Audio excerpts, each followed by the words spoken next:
ही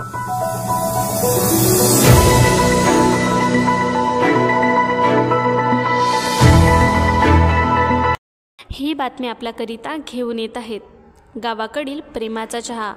एक घोट प्रेमाचा, एक घोट चहाचा। प्रेमाचा चहा जो देतो स्वाद आणि ताजगी। एक वेळ अवश्य अनुभवा गावाकडील प्रेमाचा चहा। संचालक श्री अनुज गायकवाड, पत्ता बसस्टँडजवळ, टेंबूड-खेरा रोड, वरुड। तापमानाचा पारा 45 अंशावर अंगाची लाही करणारी ऊन तापत आहे। विदर्भावर बरसतोय सूर्याचा प्रकोप। चंद्रपूर, नागपूर शहरे उंचाकी तापमानाकडे, तर ग्रामीण भागातही सोसावा लागतोय उन्हाचा तडाखा। बापरे, उन्हाचा पारा हा गेलेला आहे 45 अंशावर आणि या उन्हापासून दूर राहण्याकरिता आपण उन्हाचा प्रवाह टाळूनच बाहेर निघावे, सतर्क राहावे या उन्हापासून आणि सावधान राहावे। या वाढत्या तापमानामुळे आणि गरमीमुळे सूर्याचा प्रकोप हा वाढतच चाललेला आहे आणि या वाढत्या तापमानामुळे वाचण्यासाठी आपण घरातच राहावे, तसेच उन्हाचा प्रवाह टाळूनच बाहेर निघावे। उन्हाचा वाढतोय पारा, घरीच घ्या निवारा। सध्या एप्रिल महिना सुरू आहे आणि खूप ऊन तापत आहे। टेम्परेचर हे 41-42 अंशाच्या वर जाताना दिसत आहे। अंगाची लाही होत आहे, घामाच्या धारा सुटत आहेत। त्या वाढत्या गरमीमुळे मानवी शरीरावर विपरीत परिणाम पडताना दिसत आहे। अंगाची लाही आणि घामाच्या धारा याचा प्रत्येकांना सामना करावा लागत आहे। सकाळी कामाला जाणारी माणसं दुपारची ऊन अंगावर घेऊन घरी जाताना दिसत आहे। अलीकडे लग्न सराईची धूम आणि दुसरीकडे उन्हाचा तडाखा।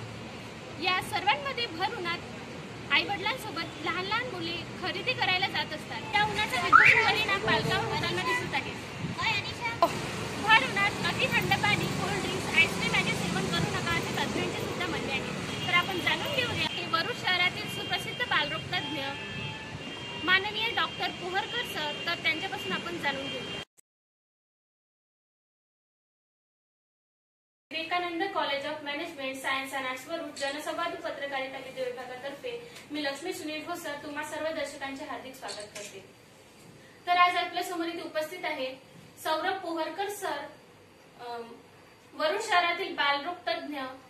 तर त्यांच्याशी आपण इथे संवाद साधणार आहोत। तर सर, तुमच्या आमच्या एसवीसी न्यूज मध्ये हार्दिक स्वागत आहे। तर आजच्या मुलाखतीचा पहिला प्रश्न असा आहे की पालकांनी त्यांच्या लहान मुलांचा गर्मीमध्ये कसं आरोग्याचं ध्यान ठेवावं? वरुड तालुक्यामध्ये आता सध्या तापमान 42-43 डिग्री पर्यंत चढत आहे।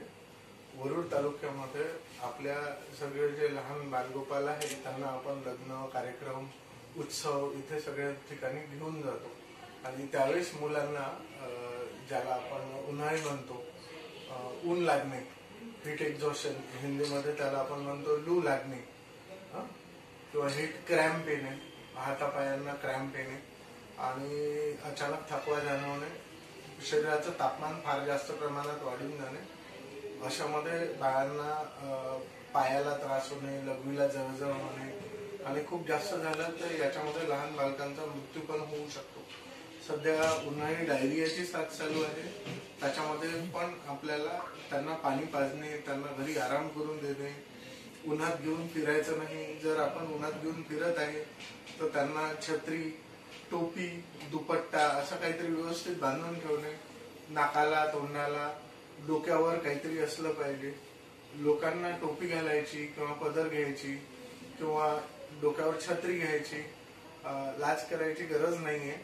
ऊन खूप जास्त आहे, लहान बाळांसाठी आपल्याला हे करावं लागेल। सोबतच आपल्याला आपल्या एरियामध्ये छोटे छोटे वनीकरणाचे कार्यक्रम घ्यायला पाहिजे। येणाऱ्या पावसाळ्यामध्ये जर आपल्या आजूबाजूला झाडं भरपूर राहिली तर मला वाटतं की आपलं तापमान, वरुड भागाचं इतकं तापमान कधीच जात नव्हतं। नागपूर सारख्या शहरामध्ये 44-45 डिग्री तापमान असणे, जिथे झाडं कमी असतात हे साहजिक आहे, पण वरुड भागातही झाडं कमी झाल्यामुळे हे सगळं आता होत आहे। मला असं वाटतं की आपण जसं बाळांना पाणी देणे हा घरगुती उपाय करायचा, तसं आजूबाजूला झाडं लावून त्यांना पण पाणी देणे हे पण करायला पाहिजे। IMS कॉलेज म्हणजेच आता विवेकानंद कॉलेज माझ्या फार जवळच आहे आणि तुम्हाला सगळ्यांना खूप खूप शुभेच्छा देतो मी. हे न्यूज चॅनेल 4-5 वर्षा पहिले ऍक्टिव्ह होतं, ते आताही परत तसंच चालू करावं आणि ते continue over the year regular चालत राहावं हीच माझी इच्छा आहे. धन्यवाद ताई. थँक्यू. सर, मुलांना कडकत्या उन्हामध्ये कोणता आहार दिला पाहिजे? कडकत्या उन्हामध्ये जसं आपल्याकडे सध्या टरबूज असते, डांगर असते, पपई असते, अंगूर असते, काकडी असते, हे सगळे पाणीदार फळं, खिरे असतात, हे सगळे पाणीदार फळं आपण सतत दिले पाहिजे. आपण शरबत दिलं पाहिजे. आपल्याकडे वाळ्याच्या शरबताची पद्धत होती.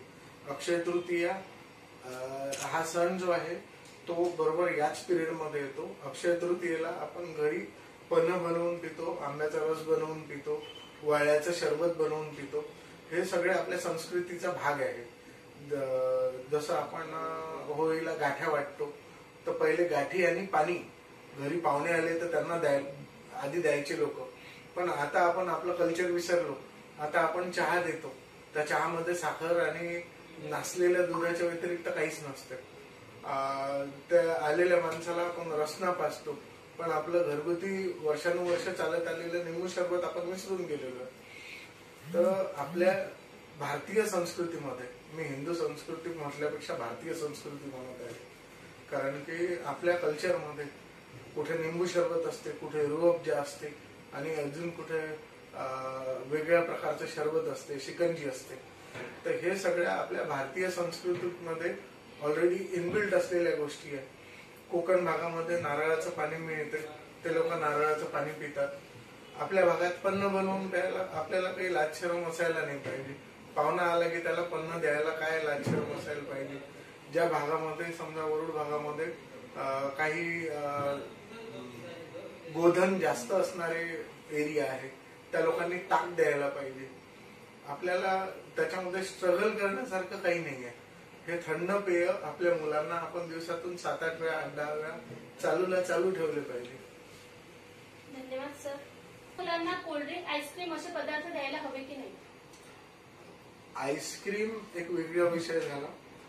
ज्या बाळांना उलटी होत आहे, ज्या बाळांना उन्हाचा त्रास होत आहे, त्या बाळांना आईस्क्रीम द्यायला मीच सांगतो.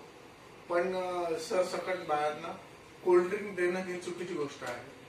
कोल्ड्रिंक दिल्यामुळे डिहायड्रेशन वाढते, तर कोल्ड्रिंक टाळायला हवं. सोडा ही चांगली गोष्ट नाही आहे छोट्या बाळांना नेहमी देण्यासाठी. ठीक, धन्यवाद. धन्यवाद सर.